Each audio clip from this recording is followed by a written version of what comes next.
திரு ஸ்டாலின் அவர்களே, எங்களுடைய அம்மா இருந்த பொழுது என்னென்னலாம் பேசுனீங்க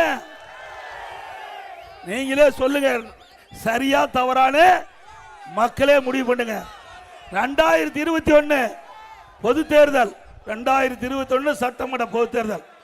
அந்த சட்டமன்ற பொது தேர்தலில் 22வது தேர்தல் வாக்குறுதி திமுகவின் சார்பாக ஸ்டாலின் வெளியிட்டார். அதுல அவர் சொல்றார், முன்னாள் முதலமைச்சர் அம்மையார் அவர்களின் மரணம் குறித்து முறையான விசாரணை நடத்தப்பட்டு தவறு இழைத்தவர் எவரானும் அவர் உரிய சட்ட நடவடிக்கை உள்ளாக்கப்படுவார். நீ அறிக்கை கொடுத்திருக்கிற.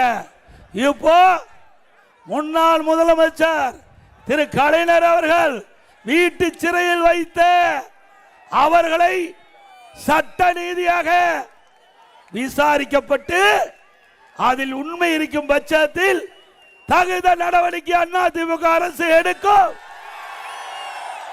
எடுக்கலாம்ல. அவரு முன்னாள் முதலமைச்சர் தானே. நம்ம அம்மாவை பத்தி பேசுறீங்க, உங்க அப்பாவையே வீட்டு சிறையில் வைக்கிறீங்க. இது நியாயமா? தன்னுடைய தந்தைக்கே இப்படிப்பட்ட கதினா நாட்டு மக்களுக்கு என்ன கதி என்பதை எண்ணி பாருங்க.